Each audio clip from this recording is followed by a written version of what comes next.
Election में ताखीर से मुतालिक खदशात एक एक करके दूर हो गए हैं। इस हवाले से सुप्रीम कोर्ट मुसलसल अहम अहकाम जारी कर रही है और इलेक्शन में ताखीर के दरवाजे बंद कर रही है और आज भी किए हैं। तमाम तहरीक इंसाफ के खदशात वक्त गुजरने के साथ साथ बढ़ते जा रहे हैं। Tehreek Insaf level playing field ना मिलने की शिकायत कर रही है और उसका मौक़िफ़ है कि उसे ना सिर्फ फील्ड में जल्द से जुलूस करने की इजाज़त नहीं दी जा रही है, बल्कि कल होने वाले पहले वर्चुअल जलसे के दौरान भी जानबूझकर इंटरनेट डाउन कर दिया गया था, जिससे वर्चुअल जलसा मुतासिर हुआ था। जबकि इस हवाले से पीटीआई का कहना है कि मुल्क के कुछ इलाकों में इंटरनेट की सुस्त रवी की शिकायत की तहकीकात जारी हैं। इंटरनेट तक रसाई की मजमूई सूरत हाल नॉर्मल है। इंटरनेट में खलल के हवाले से गैर मुसद्दिका खबरें ना फैलाई जाएं। पीटीआई का दावा अपनी जगह, मगर कल अवाम को यूट्यूब, ट्विटर, फेसबुक और दीगर सोशल मीडिया ऐप्स तक रसाई में मुश्किलात का सामना करना पड़ा। इंटरनेट सुस्त रवी का शिकार रहा और उस वक्त तहरीक इंसाफ का वर्चुअल जलसा जारी था। इसके अलावा आज सुप्रीम कोर्ट ने इलेक्शन में ताखीर रोकने के हवाले से एक और अहम फैसला दिया है, जिससे इलेक्शन में ताखीर का एक और दरवाज़ा बंद हो गया है। सुप्रीम कोर्ट ने करार दिया है कि इंतखाबी शेड्यूल जारी होने के बाद इलेक्शन कमीशन की तरफ से तय की गई हल्का बंदियों पर एतराज़ नहीं किया जा सकता। यानी सुप्रीम कोर्ट वाज़ेह कर रही है कि अब इंतखाबात 8 फरवरी से आगे नहीं जाएंगे। और इस हवाले से कायम मकाम चीफ जस्टिस सरदार तारिक मसूद की सरबराही में 3 रुकनी बेंच ने इलेक्शन कमीशन की अपील मंजूर करते हुए बलूचिस्तान हाई कोर्ट का फैसला कलअदम करार दे दिया है। बलूचिस्तान हाई कोर्ट ने कोयटा से सूबाई असेंबली की 2 नशिस्तों पर इलेक्शन कमीशन की हल्का बंदियां तब्दील कर दी थी, जिसे इलेक्शन कमीशन ने सुप्रीम कोर्ट में चैलेंज कर दिया था, जिस पर आज समाअत के दौरान बेंच के रुकन जस्टिस अतर बिन अल्लाह ने रिबास दिए कि जो इख्तियार कानून ने इलेक्शन कमीशन को दिया है उसे हाई कोर्ट कैसे इस्तेमाल कर सकती है। जस्टिस मंसूर अली शाह ने रिमार्क दिए कि इलेक्शन प्रोग्राम जारी होने के बाद हल्का बंदियों से मुताल्लिक तमाम मुकदमाबाजी गैर मौसर हो चुकी है। किसी एक फर्द को रिलीफ देने के लिए पूरे इंतखाबी अमल को मुतासिर नहीं किया जा सकता। हमें इस हवाले से लकीर खींच कर हद मुकर्रर करनी है। कायम मकाम चीफ जस्टिस सरदार तारिक मसूद ने सवाल उठाया कि मुझे समझ नहीं आती कि सारे क्यों चाहते हैं कि इलेक्शन लंबा हो, इलेक्शन होने दें। जस्टिस अतर बिन अल्लाह ने मजीद रिमार्क दिए कि अगर इस दरख्वास्त पर फैसला दिया तो सुप्रीम कोर्ट में दरख्वास्तों का सैलाब उमड़ आएगा। जब इलेक्शन शेड्यूल जारी हो जाए तो सब कुछ रुक जाता है। इलेक्शन कमीशन का सबसे बड़ा इम्तिहान है कि 8 फरवरी के इंतखाबात शफाफ हों। सुप्रीम कोर्ट के जुमे के फैसले के बाद यह बात तय हो गई है कि 8 फरवरी के इंतखाबात इंतजामिया से लिए गए रिटर्निंग अफसरान की निगरानी में ही होंगे, मगर पीटीआई अब भी ये मुतालबा कर रही है कि रिटर्निंग अफसरान अदलिया से लिए जाए। हालांकि गुज़िश्ता हफ्ते लाहौर हाई कोर्ट ने जब इसी तरह की दरख्वास्त पर पीटीआई के हक में फैसला दिया था और रिटर्निंग अफसरान से मुताल्लिक हुक्म इम्तिनाई जारी कर दिया था, तो इससे इलेक्शन में ताखीर का खदशा पैदा हो गया था और फिर खुद तहरीक इंसाफ पर तनकीद शुरू हो गई थी और तहरीक इंसाफ वजाहतें दे रही थी। मगर आज पेशावर हाई कोर्ट में पीटीआई की एक ऐसी ही दरख्वास्त पर समाअत हुई। समाअत के आगाज़ में ही जस्टिस शकील अहमद ने सवाल उठाया कि सुप्रीम कोर्ट ने इस किस्म के केस में जो जजमेंट दिया है उसके बाद क्या होगा। तो एडवोकेट जनरल ने जवाब दिया कि सुप्रीम कोर्ट के हुक्म के बाद इनका केस ही नहीं बनता। इस पर चीफ जस्टिस इब्राहिम खान ने रिमार्क दिए कि हम सुप्रीम कोर्ट के हुक्म के ताबे हैं और उसके खिलाफ नहीं जा सकते। तो पीटीआई के वकील मौज़म भट्ट ने मौक़िफ़ अख्तियार किया कि आरओज़ डीआरओज़ का नोटिफिकेशन सिर्फ खैबर पख्तूनख्वा की हद तक चैलेंज किया है। तो चीफ जस्टिस ने रिमार्क दिए कि आपने डीआरओज़ को चैलेंज नहीं किया। ऐसा नहीं हो सकता कि डीआरओज़ डिप्टी कमिश्नर हों और आरओज़ अदलिया से हों। इस पर पीटीआई के वकील ने कहा कि हमने तमाम नोटिफिकेशन चैलेंज किए हैं। इलेक्शन कमीशन के वकील ने मौक़िफ़ अख्तियार किया कि सुप्रीम कोर्ट ने कह दिया है कि डीआरओज़ और आरओज़ की तैनाती इलेक्शन कमीशन का मैंडेट है। एडवोकेट जनरल ने कहा कि सुप्रीम कोर्ट ने आखिरी पैरा में जो कहा है कि ऐसा ना हो कि यहाँ किसी को नोटिस जारी हो जाए। तो चीफ जस्टिस इब्राहिम खान ने रिमार्क दिए कि अल्लाह खैर करेगा, ऐसा नहीं होगा। पीटीआई के वकील ने मौक़िफ़ अख्तियार किया कि 3 MPO के 700 से ज़्यादा ऑर्डर्स जारी हुए, लोगों को गिरफ्तार किया जा रहा है। पीटीआई को जलसों की इजाज़त नहीं दी जा रही है। पीटीआई को ऑनलाइन जलसे तक की इजाज़त नहीं है। कानून में है कि इंतखाबात शफाफ ना होने का खदशा हो तो अदालत से रुजू कर सकते हैं। इस दौरान चीफ जस्टिस ने सवाल किया कि इलेक्शन के लिए कितना फंड रखा है। तो पीटीआई के वकील ने जवाब दिया कि अरबों रुपए का फंड इलेक्शन के लिए जारी किया गया है। इलेक्शन के लिए डीआरओज़ और आरओज़ की तैनाती 2 माह पहले होती है। निगरान हुकूमत में बैठे हुए वज़रा भी गैर सियासी नहीं हैं। चीफ जस्टिस ने इलेक्शन कमीशन के वकील से मुकालमा किया कि इलेक्शन कमीशन ने 1 जुलाई को हाई कोर्ट को खत लिखा और अफसरान मांगे। इलेक्शन कमीशन ने पहले ए और बी ऑप्शन को छोड़कर सी ऑप्शन अपनाया। बलूचिस्तान हाई कोर्ट ने कहा कि हम अमला देते हैं, फिर उनसे मुशावरत हुई। इस पर इलेक्शन कमीशन के वकील ने जवाब दिया कि बलूचिस्तान हाई कोर्ट से जुडिशल अफसरान की लिस्ट मांगी तो उन्होंने इनकार कर दिया। वो खत अदालत में पेश कर दूंगा। चीफ जस्टिस इब्राहिम खान ने रिमार्क दिए कि खैबर पख्तूनख्वा में 700 से ज़ायद 3 MPO के ऑर्डर्स जारी किए गए। पेशावर में 147 बार 3 MPO ऑर्डर जारी किया गया। 24 इजला के डिप्टी कमिश्नर्स इस कोशिश में रहे कि एक पार्टी के लोगों को गिरफ्तार करें। क्या ऐसे हालात में शफाफ इलेक्शन होंगे? क्या गारंटी है कि बार बार 3 MPO के ऑर्डर्स जारी करने वाले डिप्टी कमिश्नर्स की सोच तब्दील हो जाएगी? इस पर इलेक्शन कमीशन के वकील ने जवाब दिया कि एक पार्टी बार बार खिलाफवर्जी करती है जिस पर 3 MPO के ऑर्डर्स जारी होते हैं। इस दौरान एडिशनल अटॉर्नी जनरल ने बताया कि 3 MPO का बैकग्राउंड 9 मई के वाकयात हैं, तो चीफ जस्टिस इब्राहिम खान ने रिमार्क्स दिए कि 9 मई तो गुजर गया, अब क्या वजूहात हैं कि रोज 3 MPO के ऑर्डर्स जारी हो जाते हैं? तो एडिशनल अटॉर्नी जनरल ने कहा कि अब भी ये लोग कानून की खिलाफवर्जी कर रहे हैं। इलेक्शन कमीशन के वकील ने मौक़िफ़ इख्तियार किया कि सुप्रीम कोर्ट को इलेक्शन कमीशन पर एतमाद है और हमें भी सुप्रीम कोर्ट पर एतमाद है। तो चीफ जस्टिस ने रिमार्क दिए कि आप इस्लामाबाद में होते हैं, यहाँ की यकीन दहानी कौन कराएगा? इस दौरान JUI के वकील ने कहा कि इलेक्शन कमीशन के वकील के दलाइल से मैं इत्तफाक करता हूँ। तो चीफ जस्टिस इब्राहिम खान ने उनसे पूछा कि आप 3 MPO में कभी जेल गए हैं? तो JUI के वकील ने जवाब दिया कि सियासी रहनुमा जेल जाते हैं और जेल से इलेक्शन लड़ते हैं। इस पर जस्टिस शकील अहमद ने रिमार्क दिए कि आप तो केस में फरीक ही नहीं हैं, हम आपको कैसे सुने? ये तो बेगाने की शादी में अब्दुल्ला दीवाना वाली बात हो गई है। जस्टिस शकील अहमद के रिमार्क्स पर वुकला भी हंस दिए।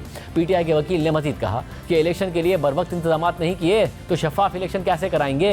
पेशावर हाई कोर्ट ने जुडिशल अफसरान देने से तो इनकार नहीं किया। ये कहते हैं कि लाहौर हाई कोर्ट ने इनकार किया था, लेकिन ऐसा नहीं है। लाहौर हाई कोर्ट ने कहा था कि जब वक्त आए तो उस वक्त आ जाएं, मगर फिर ये नहीं गए। इस पर इलेक्शन कमीशन के वकील ने जवाब दिया कि अगर इन्हें लगता है कि हमने गलत बयानी की है तो सुप्रीम कोर्ट में एतराज़ उठा दें। तो PTI के वकील मौज़म भट्ट ने मौक़िफ़ इख्तियार किया कि सुप्रीम कोर्ट में कहा गया था कि लाहौर हाई कोर्ट ने पूरे मुल्क के लिए कैसे नोटिफिकेशन मुअत्तिल कर दिया। जुमे को समाअत हो रही थी तो मैंने कहा था कि पंजाब तक मुअत्तिल होना चाहिए था। आखिर में इलेक्शन कमीशन के वकील ने कहा कि किसी इलेक्शन ऑफिसर पर एतराज़ है तो ये इलेक्शन कमीशन से रब्ता कर सकते हैं। फरीकैन के दलाइल सुनने के बाद पेशावर हाई कोर्ट ने PTI की दरख्वास्त पर फैसला महफूज कर लिया है। मगर आज समाअत के दौरान पेशावर हाई कोर्ट में भी इस तनाज़े पर बहस हुई कि फरवरी में तो लाहौर हाई कोर्ट ने इलेक्शन के लिए जुडिशल अफसरान देने से मुआज़रत कर ली थी और इलेक्शन कमीशन को साफ जवाब दे दिया था, लेकिन अगस्त में लाहौर हाई कोर्ट के रजिस्ट्रार की तरफ से इलेक्शन कमीशन को खत लिखकर कहा गया था कि इलेक्शन शेड्यूल जारी होने के बाद अदलिया से रिटर्निंग अफसरान लेने के लिए रब्ता किया जाए। तो इस पर सवाल उठ रहा है कि इलेक्शन कमीशन ने लाहौर हाई कोर्ट से इलेक्शन शेड्यूल जारी होने के बाद रब्ता किया था या नहीं किया था। हमने ये मामला जुमे को अपने प्रोग्राम में उठाया था और इस हवाले से इलेक्शन कमीशन की तर्जुमान से मौक़िफ़ मांगा था, जिस पर हमें उनका जवाब मौसूल हो गया है। हमने इलेक्शन कमीशन की तर्जुमान से पूछा था कि क्या इलेक्शन कमीशन ने 8 फरवरी 2024 को इलेक्शन की तारीख के ऐलान के बाद जुडिशल अफसरान की रिटर्निंग अफसरान के तौर पर तैनाती के लिए लाहौर हाई कोर्ट या दूसरी हाई कोर्ट से दरख्वास्तें की थी? क्या इलेक्शन कमीशन ने लाहौर हाई कोर्ट के रजिस्ट्रार के इस खत का जवाब दिया था? इलेक्शन कमीशन की तर्जुमान ने हमें जवाब दिया कि रिटर्निंग अफसरान इलेक्शन शेड्यूल से पहले लगाए जाते हैं ताकि वो पब्लिक नोटिस जारी करें और कागजात नामजदगी का इजरा और वसूली कर सकें। लाहौर हाई कोर्ट के 19 अगस्त के मरासले में लिखा गया था कि शेड्यूल जारी होने के बाद आप हमें मरासला लिखें। पहला मरासला 6 फरवरी को लिखा गया था जिस पर मुआज़रत कर ली गई थी। अगर शेड्यूल जारी करने के बाद मरासला लिखा जाता तो रिटर्निंग अफसरान ना तो शेड्यूल के मुताबिक पब्लिक नोटिस जारी कर सकते और ना ही कागजात नामजदगी का इजरा और वसूली हो सकती। इलेक्शन शेड्यूल में हर अहम मरहले के लिए गिनती के चंद मखसूस दिन होते हैं, इसलिए रिटर्निंग अफसरान पहले लगाना ज़रूरी होते हैं। वाज़ेह रहे कि फरवरी में इलेक्शन कमीशन ने लाहौर हाई कोर्ट से जुडिशल अफसरान की बतौर रिटर्निंग अफसरान तैनाती के लिए दरख्वास्त की थी तो लाहौर हाई कोर्ट ने इलेक्शन कमीशन को इलेक्शन के लिए जुडिशल अफसरान देने से साफ इनकार कर दिया था।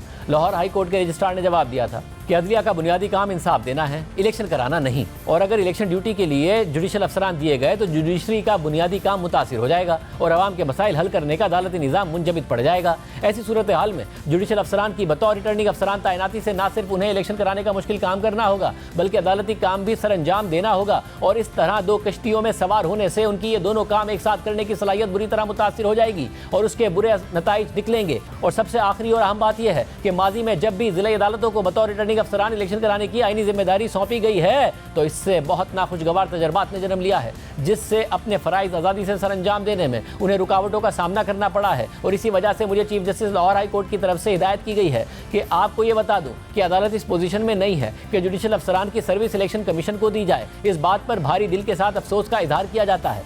ये वो जवाब था जो फरवरी में लाहौर हाई कोर्ट ने इलेक्शन कमीशन को दिया था और जुडिशल अफसरान की बतौर आरओज़ और DROज़ तैनाती से साफ इनकार कर दिया था। बहरहाल सुप्रीम कोर्ट के फैसले के बाद अब यह बहस ही खत्म हो गई है और ये बात तय हो गई है कि 8 फरवरी को ब्यूरोक्रेसी के अफसरान ही रिटर्निंग अफसरान के तौर पर जिम्मेदारियां निभाएंगे। इलेक्शन कमीशन ने शेड्यूल भी जारी कर दिया है और इंतखाबी अमल कल से शुरू भी हो जाएगा। कल रिटर्निंग अफसरान ने पब्लिक नोटिस जारी करना है, जिसके बाद 20, 21 और 22 दिसंबर को उम्मीदवारों ने कागजात नामजदगी जमा कराने हैं। यानी इंतखाबात का वक्त तेजी से करीब आता जा रहा है, लेकिन तहरीक इंसाफ के हवाले से अब भी गैर यकीनी की सूरत हाल बरकरार है। इलेक्शन कमीशन के हुक्म पर PTI ने इंट्रा पार्टी इलेक्शन करा तो दिए और बैरिस्टर गौहर खान बिला मुकाबला चेयरमैन मुंतखब भी हो गए, मगर इस इलेक्शन को PTI के बानी रुकन अकबर एस बाबर समेत कुछ दीगर अफराद ने इलेक्शन कमीशन में चैलेंज कर दिया था, जिस पर समाअत के बाद आज इलेक्शन कमीशन ने फैसला महफूज कर लिया है, मगर पेशावर हाई कोर्ट ने पीटीआई की दरख्वास्त पर इस केस में इलेक्शन कमीशन को फैसला सुनाने से रोका हुआ है और कल इस पर पेशावर हाई कोर्ट में समाअत मुकर्रर है। तहम आज chief election commissioner Sikandar Sultan Raja की सरबराही में 5 रुकनी कमीशन ने इस केस की समाअत की। Chairman PTI